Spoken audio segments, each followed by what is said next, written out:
Space यानी अंतरिक्ष धरती के बाहर की वो जगह जिसे आज भी इंसान पूरी तरह से समझ पाने में असफल है। आधुनिक युग में हर साल अरबों रुपए स्पेस मिशंस के लिए खर्च किए जाते हैं ताकि हम अंतरिक्ष की नई नई चीजों के बारे में जान सकें, या वह कैसे काम करता है, कैसे बना और भी बहुत सारी चीजें। लेकिन इतने पैसे खर्च करने के बावजूद भी लोगों के अंदर अंतरिक्ष को लेकर कई सारी भ्रांतियां फैली हुई हैं, तो उन्हें दूर करना हमारा काम है। आज के इस वीडियो में हम कुछ ऐसी ही भ्रांतियों को दूर करने का प्रयास करेंगे जो लोगों के दिमाग में घर किए हुए हैं। मिथ नंबर 1, हमारे सोलर सिस्टम के दो ग्रह मंगल और जुपिटर के बीच एस्टेरॉइड्स और छोटे छोटे पत्थरों के टुकड़ों का एक पूरा डिस्क मौजूद है जिसे एस्टेरॉइड बेल्ट कहा जाता है। लोग ऐसा मानते हैं कि एस्टेरॉइड बेल्ट बेहद ही खतरनाक है और अगर कोई अंतरिक्ष यान इस एस्टेरॉइड बेल्ट के अंदर जाता है तो उसे कई सारे छोटे छोटे पत्थरों के साथ साथ एस्टेरॉइड का सामना करना पड़ेगा। और ऐसा मानना उनके अंदर इसलिए भी है क्योंकि कुछ ऐसी ही चीजें फिल्मों में दिखाई जाती हैं। लेकिन मैं आपको बता दूं कि यह सरासर गलत है। एस्टेरॉइड बेल्ट में मौजूद सारे एस्टेरॉइड और छोटे छोटे पत्थर एक दूसरे से बहुत दूर मौजूद हैं। यह दूरी इतनी ज्यादा है कि आज तक भेजे किसी भी स्पेसक्राफ्ट से किसी पत्थर का सामना नहीं हो पाया है, जिसका मतलब यह है कि एस्टेरॉइड बेल्ट एक सुनसान जगह है जहां पर मौजूद एस्टेरॉइड्स एक दूसरे से बहुत दूर हैं। इसके अलावा मैं आपको यह भी बता दूं कि अगर एस्टेरॉइड बेल्ट में मौजूद सारे एस्टेरॉइड और छोटे मोटे पत्थरों को एक साथ मिला दिया जाए तब भी उन सब का मास हमारी चांद का केवल 4% ही होगा, जिससे समझ आता है कि एस्टेरॉइड बेल्ट उतना डेंस नहीं है जितना कि हम सोचते हैं। जो फिल्में आप टीवी पर देखते हो वो काल्पनिक होती हैं और केवल आपके मनोरंजन के लिए उन्हें बनाया जाता है। मिथ नंबर 2, फिल्म और वेब सीरीज में दिखाया जाता है कि कैसे एक न्यूक्लियर वेपन से पूरे एस्टेरॉइड को खत्म कर पृथ्वी को उस महाविनाश से बचा लिया जाता है, जो महाविनाश उस एस्टेरॉइड के टकराने से धरती पर होता। लेकिन क्या ऐसा सच में पॉसिबल है? अगर न्यूक्लियर वेपन से एस्टेरॉइड को खत्म करने की कोशिश की जाती है तो इसमें एस्टेरॉइड के सारे पार्ट्स जलकर खाक नहीं होंगे, बल्कि एस्टेरॉइड अलग अलग टुकड़ों में बंट जाएगा और उसके बाद एस्टेरॉइड से बिखरे अलग अलग मलबे धरती पर एक साथ गिरेंगे, जिससे हो सकता है कि धरती पर पत्थरों की एक बारिश ही हो जाए। हालांकि ये भी संभावना है कि जो छोटे छोटे पत्थर धरती पर गिरेंगे वो एटमॉस्फेयर में ही जलकर खाक हो जाएं और धरती को ज्यादा नुकसान ना पहुंचाएं। पर ऐसा सच में होगा या नहीं, ऐसा कहना सही नहीं होगा। मिथ नंबर 3, एस्ट्रोलॉजी एक प्रकार का विश्वास या कहें कि लोगों का अंधविश्वास है और आज इसके झांसे में दुनिया भर के कई सारे लोग हैं। एस्ट्रोलॉजी दावा करती है कि एक इंसान के जन्म के वक्त सारे प्लैनेट्स के साथ साथ सूरज की पोजीशन भी एक खास जगह पर होती है। इसी पोजीशन की मदद से उस इंसान के साथ भविष्य में क्या क्या होने वाला है और उसकी तकदीर कैसी होगी, इन सब के बारे में पता लगाया जा सकता है। पर क्या ऐसा सच में होता है? वेल, एस्ट्रोलॉजी पर की गई साइंटिफिक इन्वेस्टिगेशंस हमें बताती हैं कि यह सब झूठ है। साल 1985 में वैज्ञानिकों की टीम द्वारा एक स्टडी की गई जब वह कई बड़े बड़े एस्ट्रोलॉजर्स के पास अपना भविष्य जानने के लिए गए। एस्ट्रोलॉजर्स को हालांकि नहीं पता था कि वे सारे लोग जो उनके पास आए थे वैज्ञानिक हैं। और फिर क्या था, एस्ट्रोलॉजर के द्वारा की गई भविष्यवाणियां गलत साबित हुई।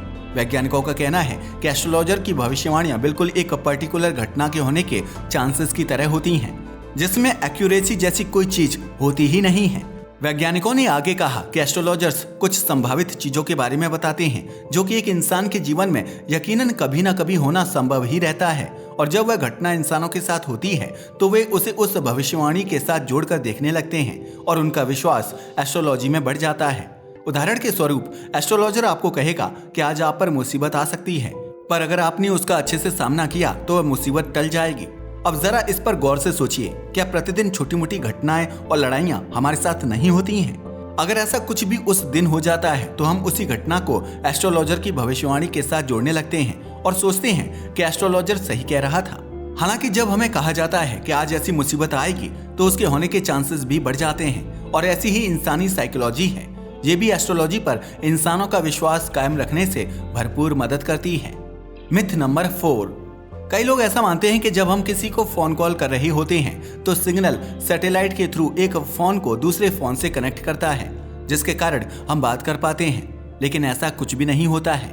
मिलिट्री सैटेलाइट फोन्स को प्रतिदिन इस्तेमाल करती है, पर हम आम लोगों का फोन इससे कुछ अलग तरीके से काम करता है। जब आप किसी को कॉल करते हो तो जमीन पर मौजूद टावर एक फोन से दूसरे फोन को टावर के एक विशाल नेटवर्क और जमीन में गड़ी केबल्स की मदद से कनेक्ट करता है। हो सकता है कि एक इंटरनेशनल कॉल सैटेलाइट के साथ इन्वॉल्व हो, पर 99% वर्ल्ड वाइड कम्युनिकेशन समुद्र और जमीन में गड़े केबल के एक लंबे चौड़े नेटवर्क से होता है। Myth number 5, the great wall of China मात्र एक ऐसी संरचना है जो स्पेस से देखने पर दिखाई देती है। कई लोग इसे भी सच मानते हैं, पर स्पेस से आपको कौन सा नजारा दिखेगा ये डिपेंड करता है कि आप धरती से कितनी दूरी पर हो। अगर आप धरती से 400 किलोमीटर ऊपर नासा के स्पेस स्टेशन पर खड़े हो और वहां से नीचे की ओर देखते हो तो आपको the great wall of China के साथ साथ कई सारे और भी धरती के स्ट्रक्चर्स देखने को मिल जाएंगे। पर अगर आप चांद से धरती की ओर देखोगे तो आपको ऐसी कोई चीज देखने को नहीं मिलेगी। चांद से धरती आपको केवल एक पत्थर के साइज की दिखाई देगी। हालांकि यह बात कि the great wall of China space से दिखाई देने वाला मात्र एक स्ट्रक्चर है, यह बिल्कुल गलत है, क्योंकि स्पेस स्टेशन से देखने पर the great wall of China के साथ साथ और भी कई मैनमेड और अनमैन्ड स्ट्रक्चर्स देखने को मिलते हैं। इसके अलावा स्पेस स्टेशन से नीचे देखने पर आपको बहुत सैटेलाइट्स दिख जाएंगे। ये वो सैटेलाइट हैं जो धरती के लोअर ऑर्बिट में उसका चक्कर लगाते हैं। मिथ नंबर 6, गर्मियों का सीजन गर्म इसलिए होता है क्योंकि धरती सूरज को डायरेक्टली फेस कर रही होती है। इस मिथ को लगभग हर एक इंसान सच मानता है, और हो भी क्यों ना, हमारी जनरल समझ कहती है कि जब सूरज की रोशनी धरती पर पड़ेगी तभी गर्मी ज्यादा होगी, और ऐसा सच भी है। लेकिन यह पूरा सच नहीं है। जब नॉर्दर्न हेमिस्फीयर में समर सीजन चल रहा होता है तो धरती सूर्य की तरफ डायरेक्टली पॉइंट नहीं कर रही होती है। सच तो यह है कि उस समय धरती की पोजीशन इसके बिल्कुल उलट होती है। धरती नॉर्दर्न हेमिस्फीयर समर सीजन के दौरान सूर्य से सबसे दूर होती है। अब आप सोच रहे होंगे कि अगर ऐसा है तो नॉर्दर्न हेमिस्फीयर में गर्मी कैसे होती है, तो मैं आपको बता दूं कि ऐसा धरती के झुकाव के कारण होता है। अपने ऑर्बिट के दौरान जब धरती टिल्टेड होती है तब नॉर्दर्न हेमिस्फीयर तक सूर्य की रोशनी डायरेक्टली पड़ती है, और इसी कारण वहां पर समर सीजन होता है। मिथ नंबर 7, एक समय था जब इंसानों को लगता था कि धरती चपटी है, लेकिन बाद में उन्होंने जाना कि धरती चपटी नहीं बल्कि स्फीयर यानी गोलाकार है। इसलिए कई लोग मानते हैं कि धरती पूरी एक गेंद की तरह गोलाकार है। लेकिन मैं आपको बता दूं कि धरती इतनी भी सिंपल नहीं है जितनी कि वह हमें दिखती है।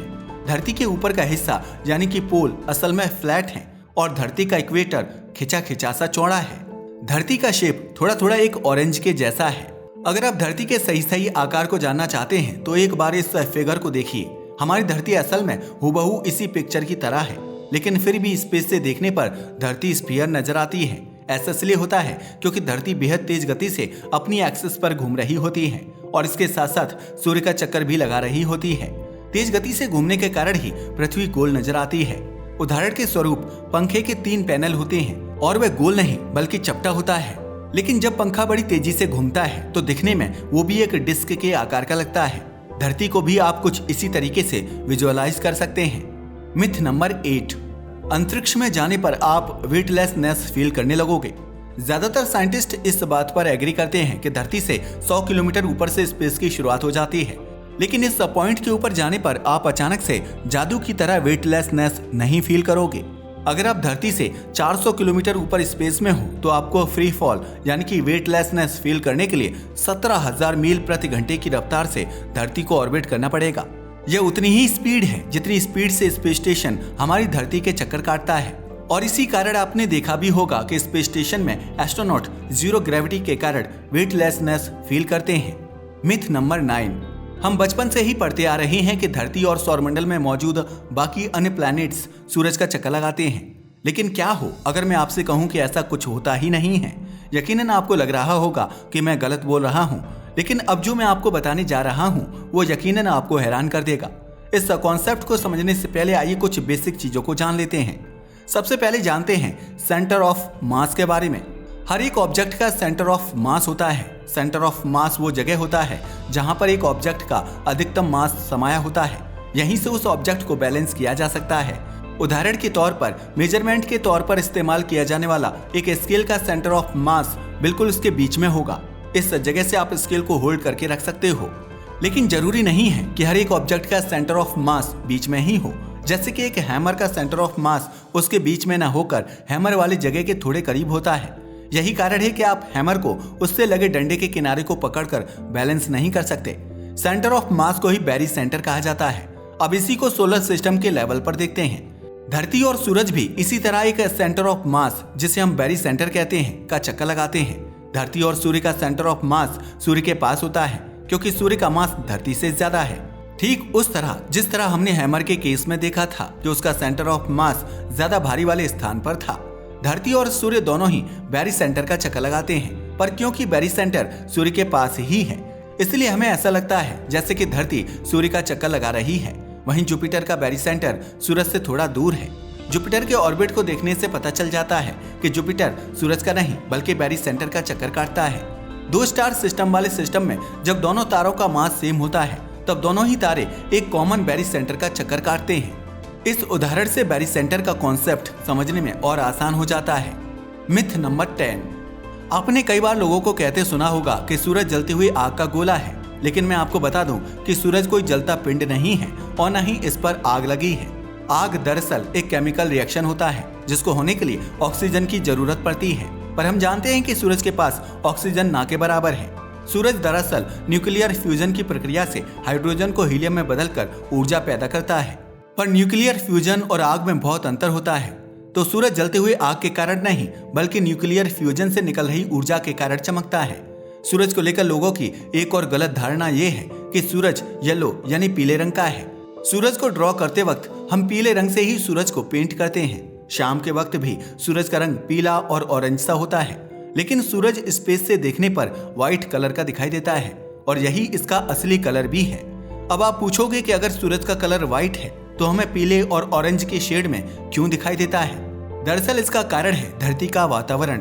सूर्य से प्रकाश की किरणें धरती के वातावरण के भीतर पहुंचने पर फैल जाती हैं। वेवलेंथ कम होने की वजह से ब्लू कलर सबसे अधिक मात्रा में फैलता है, जिसके कारण आसमान ब्लू कलर का दिखता है।